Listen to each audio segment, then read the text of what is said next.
Morning, everybody. Very happy to be with everybody on this Bedrock morning. This is the fifth in the series of 9 discussions about red tea. Last week we did intimate. Next week we're going to do luxuriant bangs. And where are we this morning? We're squarely in Anhui province in Qimen County.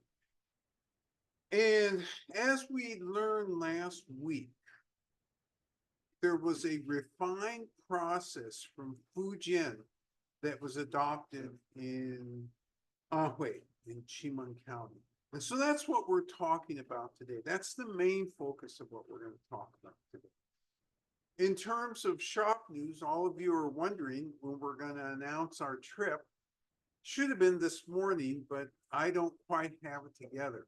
When I saw how much flights cost last night, just as I was trying to book flights, I realized, oh, there's an economic reality here that I didn't understand, especially around the dates that we want to go. So we're revisiting that. We are going to spend 3 or 4 extra days in China. That was unexpected, but lots of things, lots of pieces are still moving in relationship to that. And part of what's moving is a thought about how to do next year, because we'd really like to take a group next year, and we're getting more and more requests for that. And we're just trying to figure out how to make that work. So one of the things we'll be looking at very closely this year is, given all the practicalities of what must go on a trip like this, how do we get those comfortable for customers? So that's why we decided to add on a couple more days, because we want to look at some of those practicalities and see what we can do to make it easier for those of you who end up coming with us. So that's what that looked like. I want to start out with familiarity with books. Let's start out with books. You can never go wrong if you have a heavy tome in your hand. You look smart when you have it. Where's my heavy tome? I don't have one in my hand, but I'm thinking about it. You look smart when you have a heavy tome in your hand. So what if the heavy tome is a cookbook? If it's a cookbook, then you have instructions, you have a plan. It's almost like architect drawings, right? You have a plan of how to move forward. And with that plan, you also in your mind have an expected outcome. And the tome writes about all the vagaries of the steps as you get to that expected outcome. So does tea work like that? Certainly not craft tea. Craft tea is not contained in a tome. Craft tea general principles are known, but it's not a recipe. It's not a recipe in the same way that market tea is. Market tea is you pick, you send to the factory. And by the way, when you pick, you don't use your hands. Oh no, your hands are not for picking. You use machines. Your hands are for pressing buttons to use machines. Get everything into the factory. The machines take over. The AI in tea. Oh, wait a minute. T-A-I. No, that's not right. T-E-A. Again, we're going to add an I to T-E-A. The AI in tea takes over and market tea is produced. But that's not what we're talking about.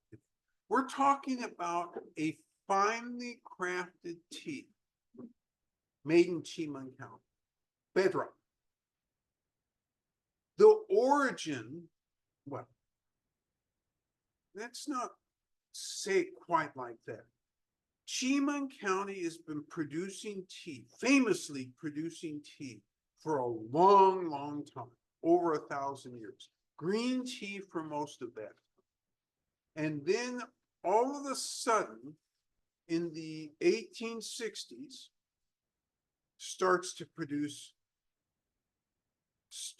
use a process. It wasn't producing any different varietal, same varietal. Instead of processing as a green tea, it processed as a red tea. So let's review a couple other things. In China today, about what percentage of tea is red tea? It's about 16%. Ooh, that sounds small. What's the majority of tea that's produced in China? It's green tea. It's almost 60%. But the majority of red tea that is produced is exported. So 70%, and you know, I'm using numbers this morning. Whenever you need to look smart, you just produce a bunch of numbers and then you look really smart. I'm in the mood to look smart this morning. I'm trying to elevate my smart profile.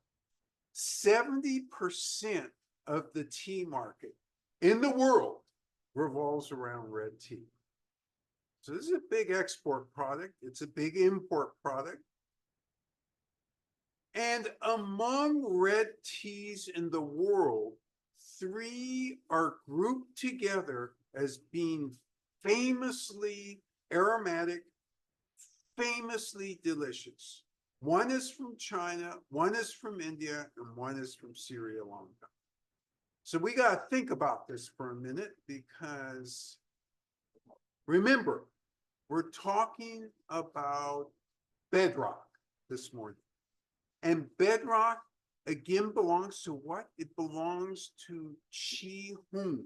Qihun, which is the rough group name for all the red teas produced in a craft way in Qimen County. So the craft way of producing red tea is among world famous. The way of producing Darjeeling from India, world famous. And the way of producing uva tea from Sri Lanka, famous. These 3 teas are generally grouped together. Not the same varietal, but they've all got great hints of aromatics. Now, what's the problem with these names?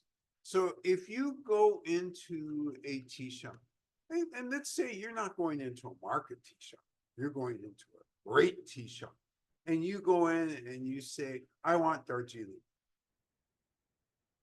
You're gonna get a blank look, not because they don't have 20 or 30 Darjeelings. It's exactly the opposite. It is because they have 20 or 30 Darjeelings. So if you go in and say, yeah, give me the Darjeeling, the response has to be, which flavor are you talking about? Oh no, they're asking me a complicated question. I was sent here to pick up the Darjeeling. Flavor? Nobody told me anything about flavor. Okay, let me change up. Give me the Sri Lanka uva. That seems like a pretty specific possibility. And again, the response is, oh, I have uva, but what exact flavor profile are you looking for? So if those 2 are like that, why would Qihun be any different? It's not.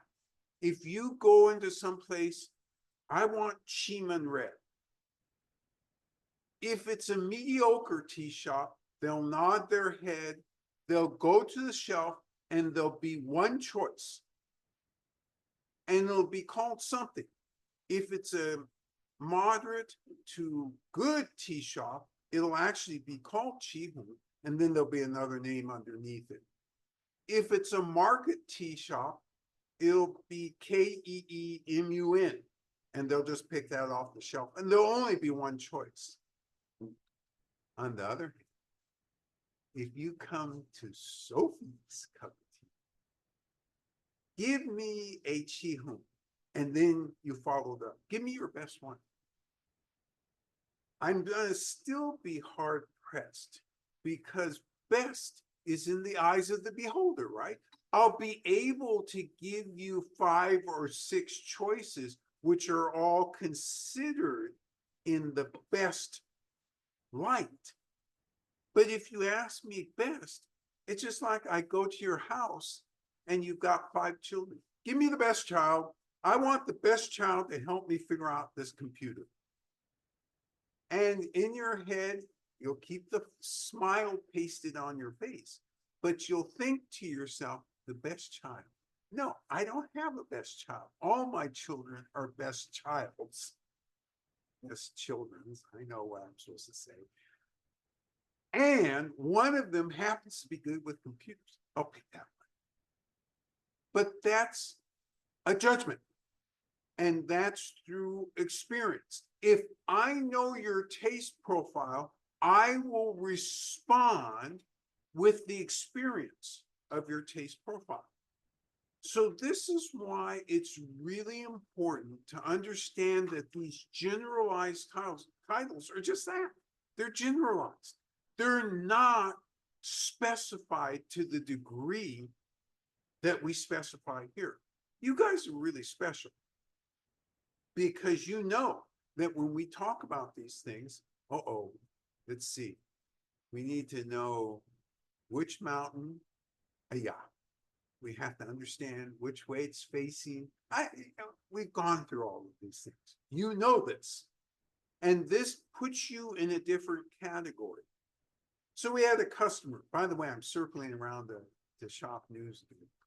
We had a customer come back today, went to a famous tea shop on the East Coast.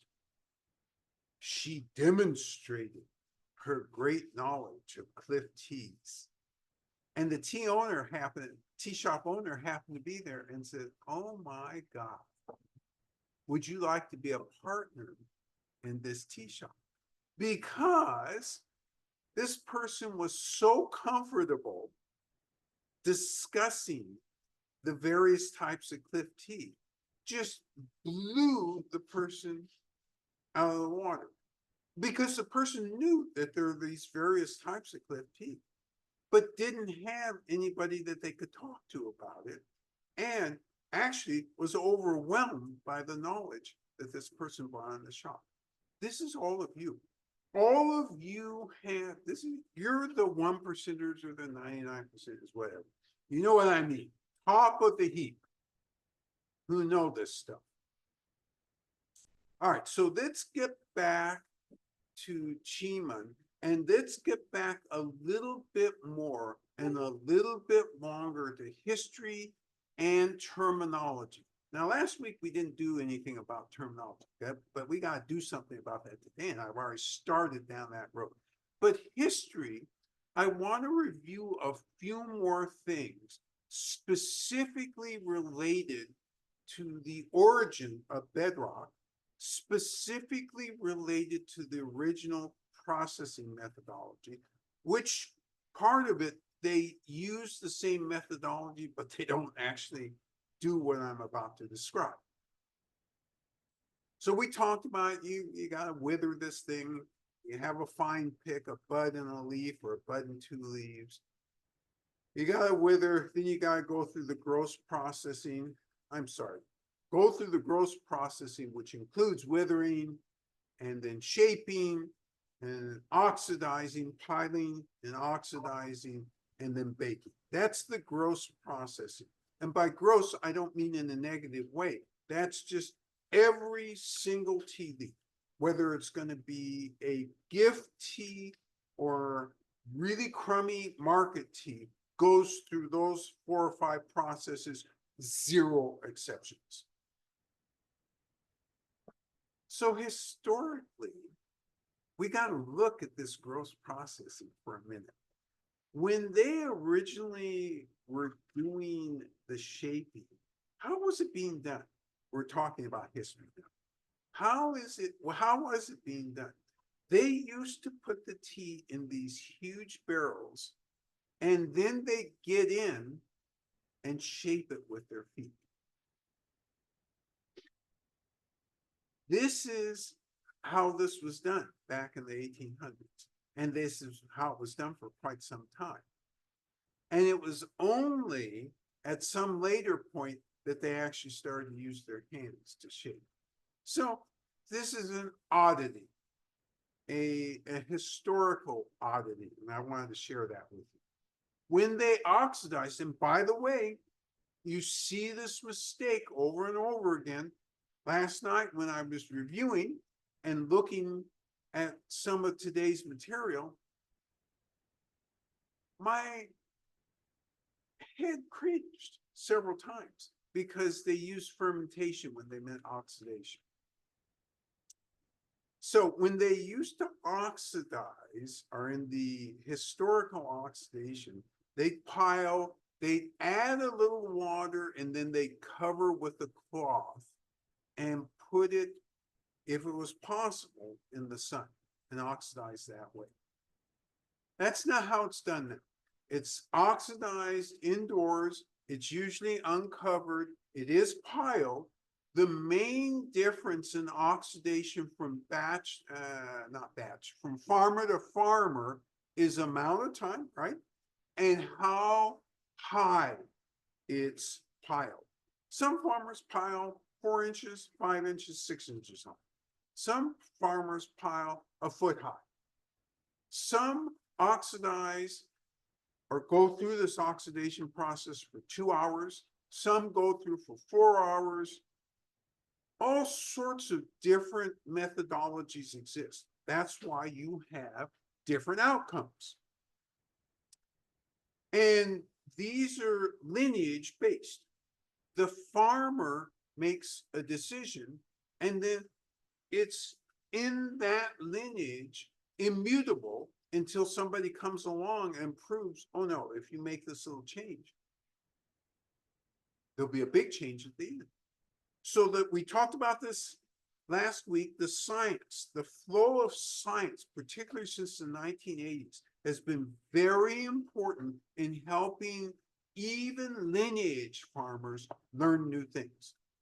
Because as they do deeper and deeper analysis, as they use machines with huge old names and processes which sound like they're out of space processes, and they identify these chemicals that have names that are a mile long, and then they link them to outcomes, aromatic outcomes, flavor outcomes, caffeine outcomes, all L-theanine outcomes.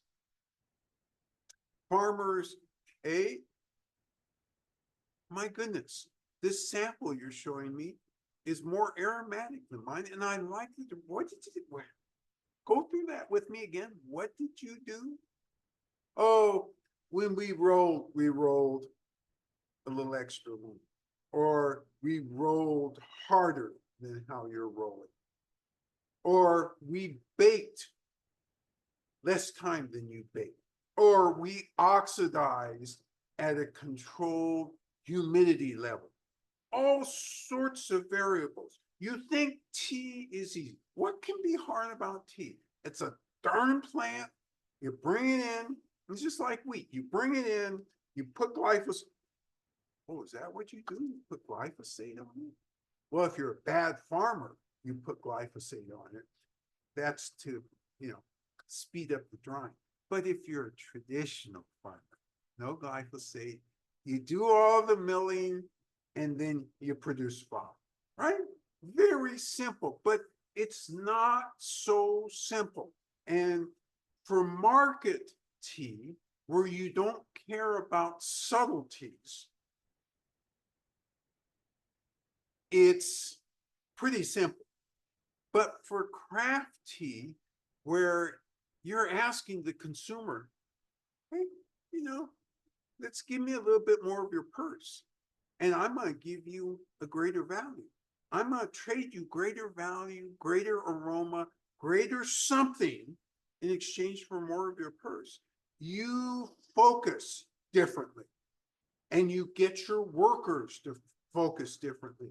And this is where this river of science is flowing through the tea industry now and helping more than ever. You have two rivers here. You have the science river, and then you have the industry river. Hey, I can mechanize your stuff. Well, let me ask you this. Does that automatically mean you're going to get a better product? No. It means you're going to get a faster product. Does it mean you're going to get a more uniform product? Maybe, but is uniformity what you're really looking for? As a farmer, listen, you can get a product to pick oranges or pick something, but the product can't tell, oh, this orange is picked a little too early, or this apple, look at that wormhole in the apple.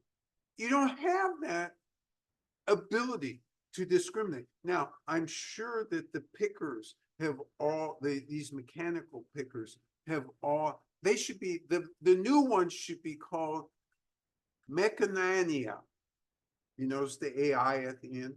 Because you have AI at the end, and then you'll see those wormholes and so forth. But we ain't there yet.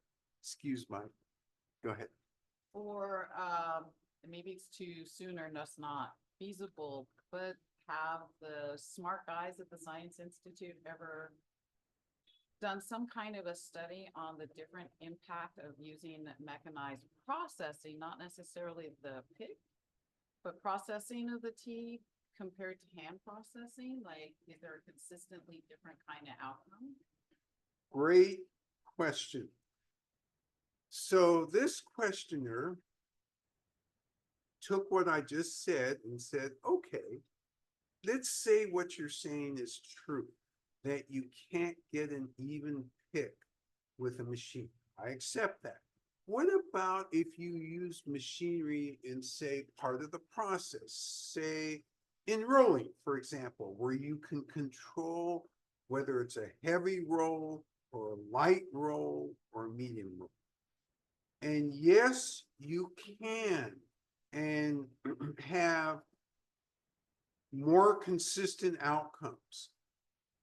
And I think the question was really about consistency.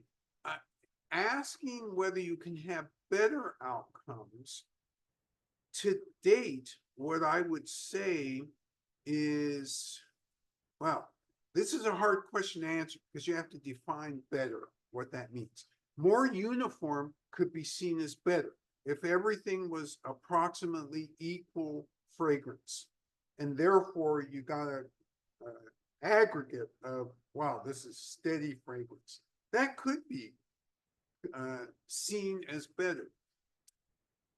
However, why do we like things that are handcrafted? We like things that are handcrafted because we can tell from the oddities that remain left over from handcrafting.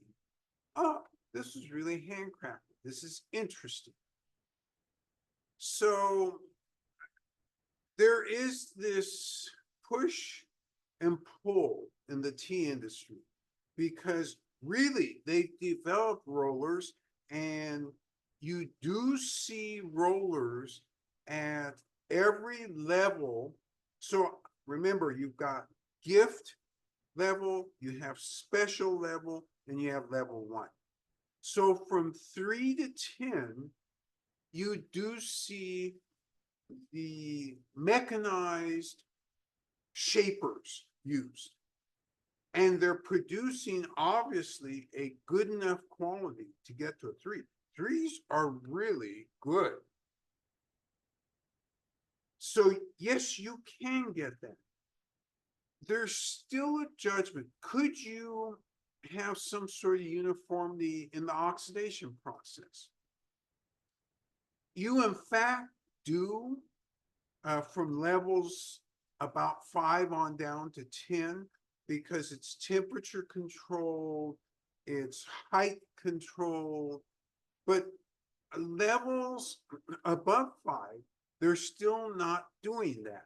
And at the very top levels, they're still using the top of the line, most modern mechanization technique, which was developed over 100,000 years ago. And that's this thing right here. They're using the nose to tell them, hey, I'm on it. Right here, right now, we'll go to the next step. So I love the question because there is some underlying thought that at some point we'll be able to analyze enough, have enough data, go through enough experiments, and mostly, not entirely, we'll never, I don't think. Okay, never is a very long time. And the gods would punish me if I just left this sentence unfixed. Let me fix this. In our lifetimes, we will never see mechanization from the very start to the very end produce the very top team. Will not happen. Could it happen? Well, obviously it could. But we're not there yet in terms of the actual mechanization. We're not there yet even in the instruction set. So this is the interesting thing because, and I love this question because it's really, this questioner was really took me by my word. Hey, I got a heavy tome in my hand. Even though you couldn't see it, it was there. And they were actually saying in this cookbook, is there a recipe in existence which would allow the best of the mechanization to produce the best of the handcrafted? Because we have enough data to do that. And so the answer is we don't have enough data yet. We're still learning. Tea scientists are still learning. And a great study that I saw talked about different varietals. And that's the complication. That's a big complication because different varietals are producing different chemical compounds in different proportions. So for example, one of the longer leaf varietals in Qimen County, and I apologize, yeah, I'm going off the deep end because we're in science. And I'm going to try and turn the road here, but let me finish this thought. One of the longer varietals, which you'll actually see next week in luxuriant banks, that when you do less pressing, less shaping, retains more of certain types of polyphenols, and it retains fewer of the amino acids, and therefore that alters the taste. And we'll talk about that in more detail. And actually, I'll assign myself the task next week to give you more precise science related to that. I'm trying not to go off the deep end in science because you won't like me when I go off the deep end in science. Not unless I forewarned you that I'm about to do it. Next week, we'll do that. All right, great question though, because you can tell everybody is thinking about, how do I make a better mousetrap? How am I going to become more famous? How am I going to do the process which makes me rich and endlessly in the tea history books? The person who mechanized at a craft level. God, that sounds good. No, it doesn't. But it sounds interesting and may be doable over a much longer period because there's still so much research to be done. The story here, the real story, is where we are in the research line. That's the real story here. This question has pointed me to where I want to end up anyway, is that we're still miles away from the end of the line in terms of research. We're still discovering so many things, including how these compounds interact with the body.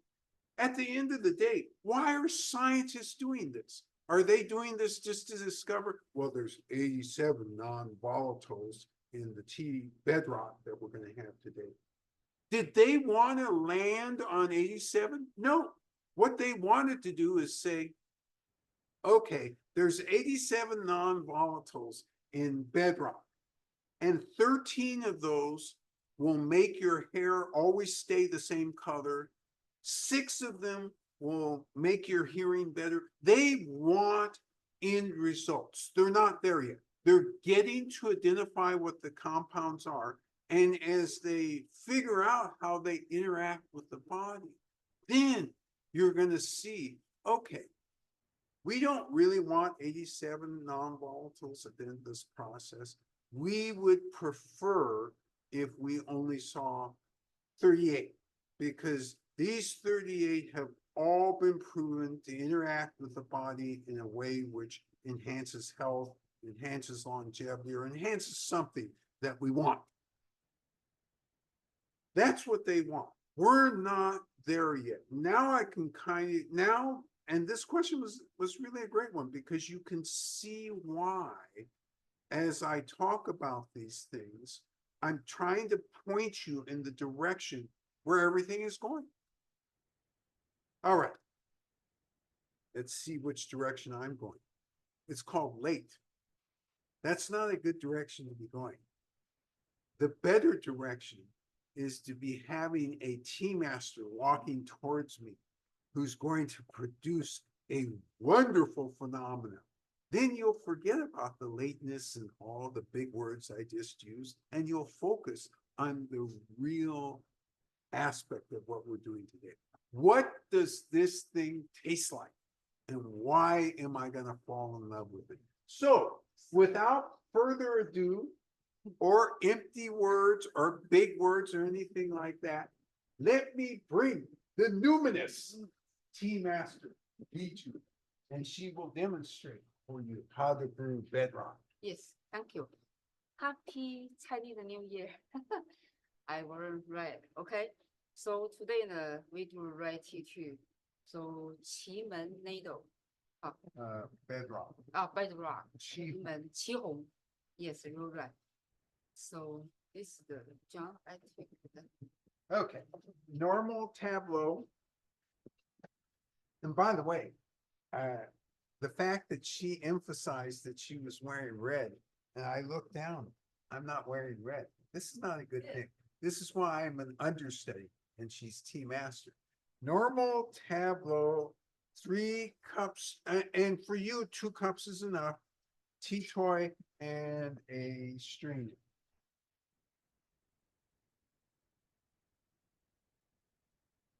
All this is done on a tea tray so that the water is controlled. Heating the cups, first step.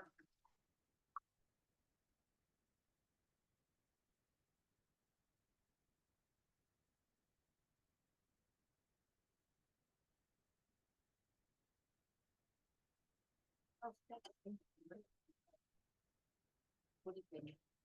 And it's interesting. One of the things that Bijou just pointed out to me was when we go to Qimen County and when we go to the factories and so forth, they use cups like this. They don't use the covered bowl to brew this type of tea. They use larger cups. Now, they don't use them in the shape of ours. They use them in the shape of this. But the point is that they're using larger cups.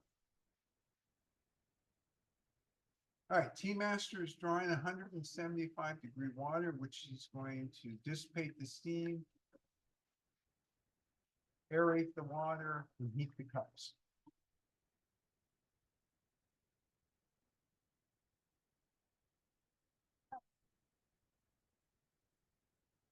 Oh, we have 2 cups out.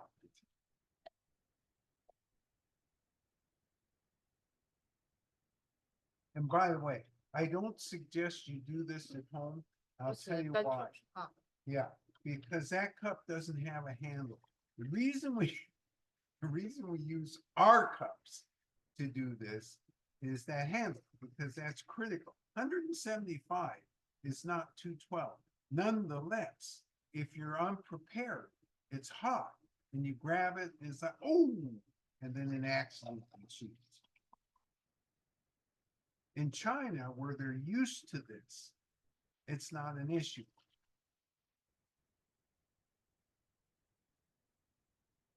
Cooling the water down, dissipating the steam, cups are heated.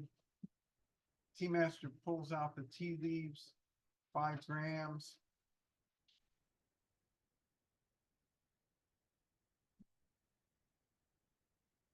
Puts them in the cup. Oh, those leaves look small to me. Wow. Oh, we're gonna make 2 cups at one time. Oh, this is exciting. One in a more traditional cup and one in one of ours.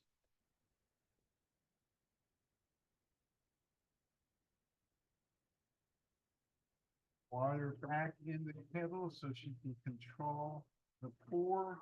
This is a 3-minute steeping.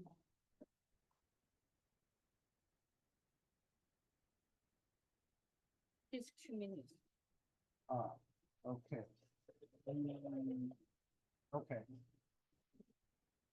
So she's only gonna steep for 2 minutes, and this is a volume situation, that's why that proves that. Don't do that at home. Use our cups. Okay, she put in the water in our cups, 3-minute timing for that.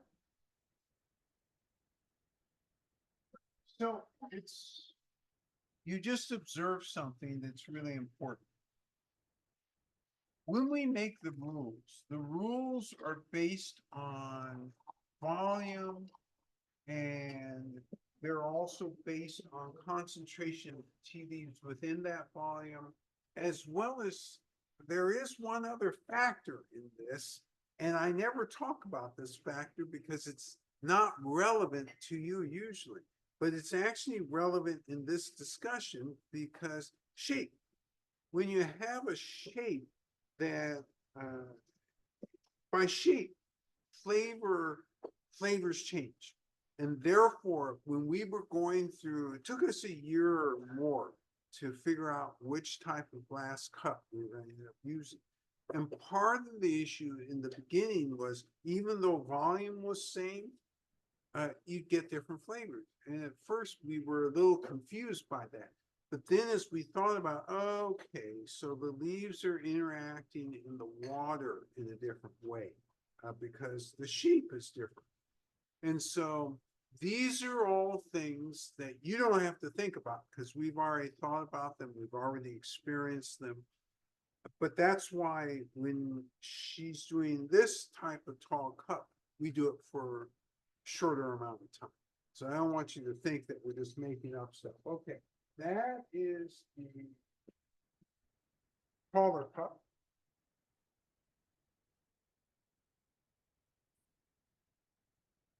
Jennifer shares the warm, dry leaves in the cups smell of cherry malt. Cherry malt, Jennifer says, the warm, dry leaves. Love that description because what it is, more generically, is fruity and malty at the same time, and it's a deep fruity. You know, when you think of cherry, you think of, unlike an apple, which is bright and not deep, cherry has deeper flavor. So I love this because the Chinese would in fact say that this does have a deep flavor. Yes. And Rob's getting a sweet chocolate malt vibe off it. Love this as well. A sweet chocolate malt, also off the dried leaves? Yes, off the warm, dry leaves. Warm, dry leaves. Okay. Love this as well. And, you know, it shows the variability, but still within a great confined range of flavors that you can encounter in these type of teas. And Rob points out chocolate and malt.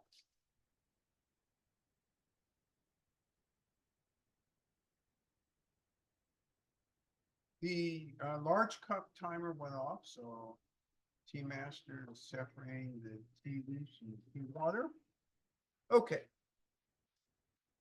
So we're going to do our usual. We're going to enter the quality arena. And one of the things, this is very distinctive, hugely distinctive. Get your notes out from last week because it's different than last week. Both were distinctive. This is going to be even, it's going to be a different distinction. So this is the look. A 170-degree sip.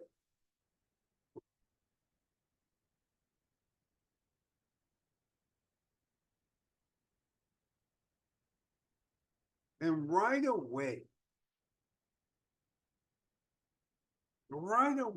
and I don't want to spoil it for anybody because this is so special. I am going to cut to the chase. You can right away detect almost along with the gentle drying in the tongue, almost a silkiness to the entry of this tea in your mouth. There is a very distinct aftertaste. I already am beginning to experience some of the effects of this tea, the energetics, I should say. I'm going to take a second sip. I'm going to verify what I experienced on the first sip, and I'm also going to explore taste and aroma.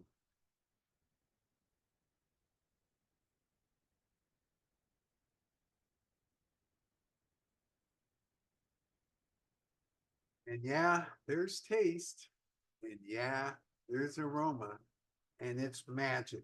So it's your turn to brew. And again, make sure you have your notes out from last week because this is different.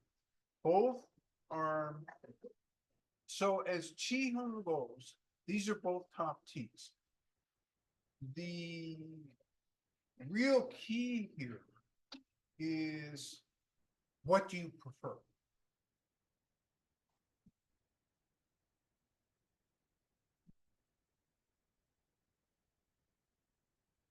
So you're going to go ahead and heat your cups.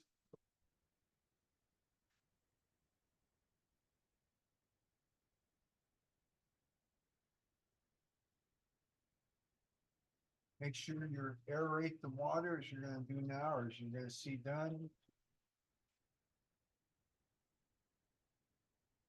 And set your timer for 3 minutes so that when it's ready to start timing, it's already ready to hit. Sure the cups are hot.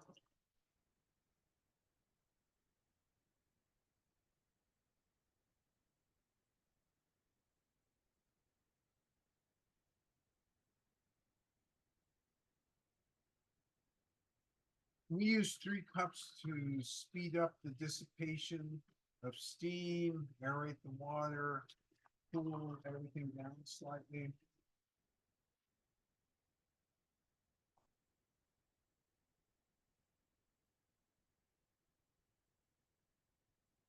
So bag number 2 of this series, labeled Bedrock. That's what you're going to use. Put it in the cup. Smell. Aerate the water one last time. Find your kettle. If you're doing it with a kettle, if you're not, if you're doing it direct, then just go ahead and do it direct. No issues with that. Pour on the side.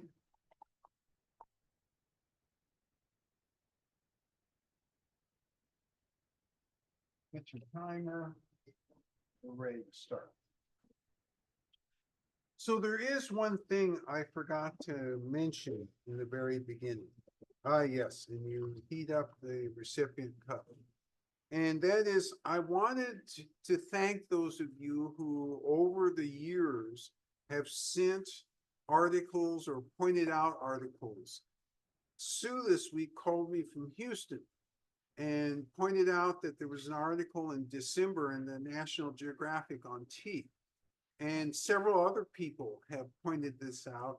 And it's very funny because as we got out the article and found it and looked at it, we know in one of those pictures, one of the women in the trees. And it was just extremely interesting that they're going to this particular area. We know the area, we've been to that exact farm, we know that area well. And so again, as you see stuff, we love the fact when you share it with us because we don't always see these things and the way we learn about them. Just as when that customer went to the East Coast and reported back about that situation with the tea house, is the way we learn about what's going on out there. So lots of interesting things going on in the tea world.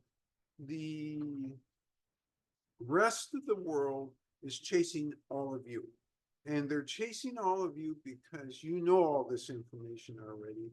And you know about tea in a deep way that people are beginning to be exposed to by better reporting. The National Geographic article was a much better article than what you normally see about tea, more correctly comprehensive than what you see usually about tea. So that's great. The more we all spread information about tea, correct information about tea, the better off we are. And the farmers feel better supported. And you get people drinking more of the craft tea. Our job is to help people appreciate this craft tea. If you like the craft tea, this is what you should be drinking because it's really unique.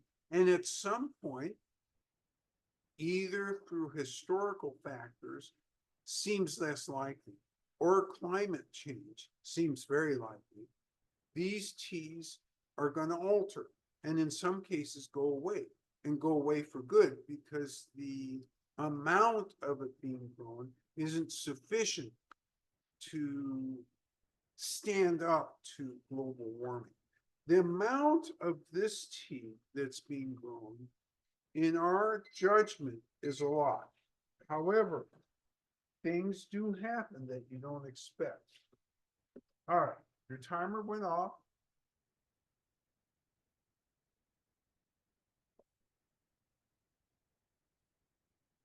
Separate the tea leaves from the tea water. And you end up with an incredibly rich looking, wonderful smelling. Take a look at the uniformity of those leaves. This is a leaf and a bud, and see how uniform that is. And then enter the quality arena. Jen E shares, this one is fun, the scent. I got super strong initial notes of cherry, not a sweet cherry, just the fruit. And then it quickly gave way to a minerality and an almost woodsy scent.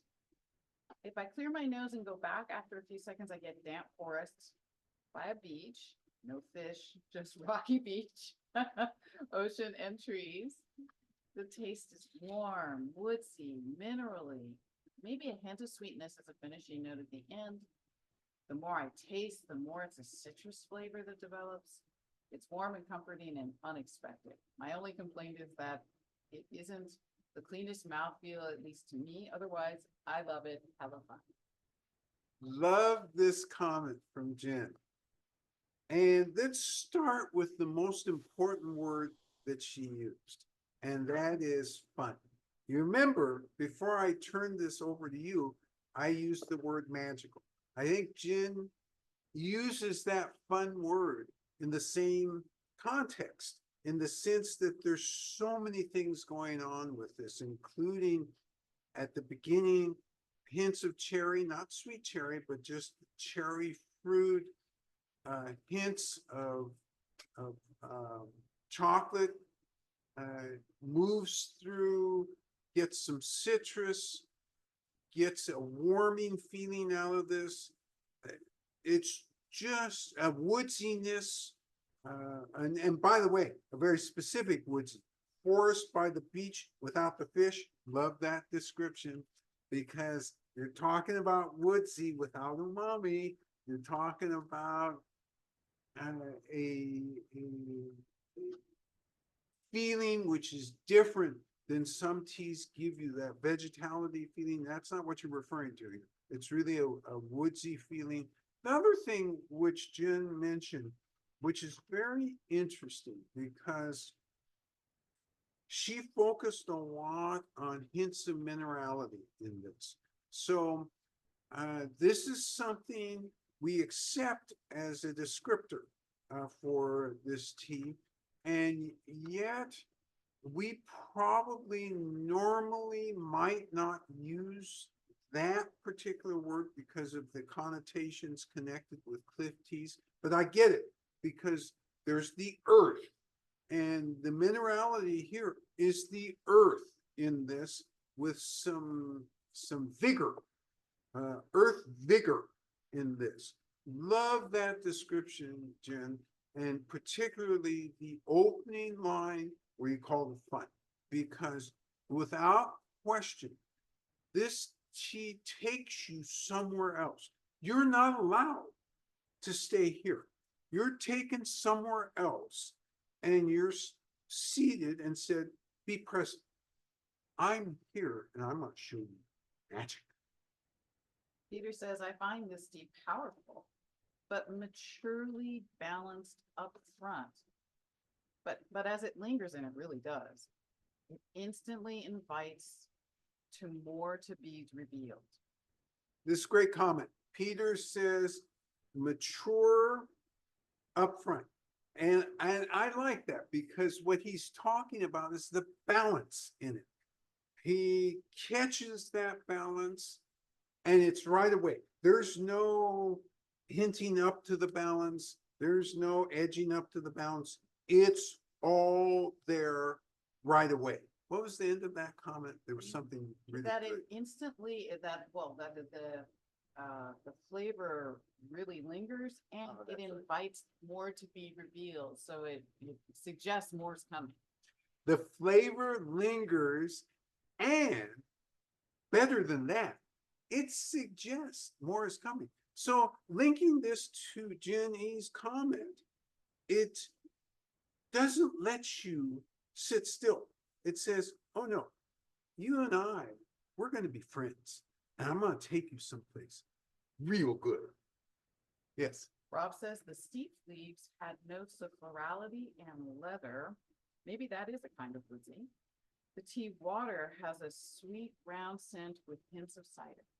So the leaves, leathery and, Floral. oh, I'm sorry, floral and leathery or woodsy, one or the other, or both, all combined, ridiculous.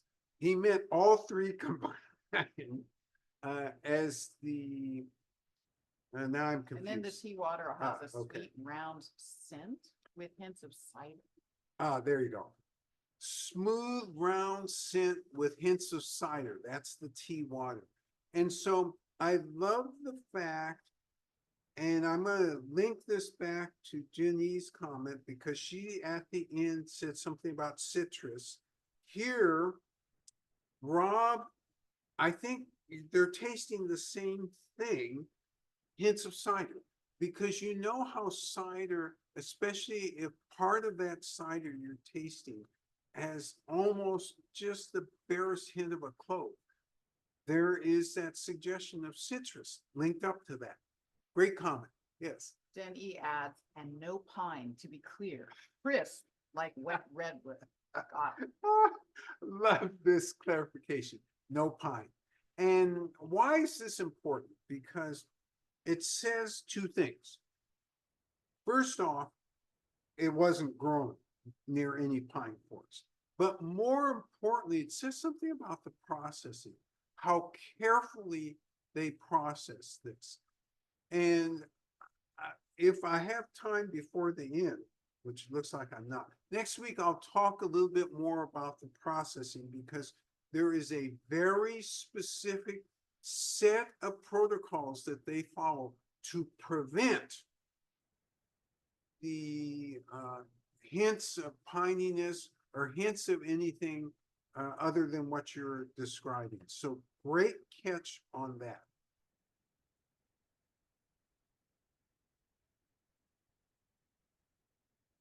Okay, I do have time to cover that thing. Here's what they do. When they are drying this, and this is at the refined level, not at the gross level. When they are drying it over coal fire, they are so careful to make sure that particles of the leaves, particles don't fall into the fire, because if they do, they'll smoke and it'll influence. And so they have this whole setup because it's in a bamboo container, and the container has a top half. Think of a bowl, but then think of it connected to an upside down bowl.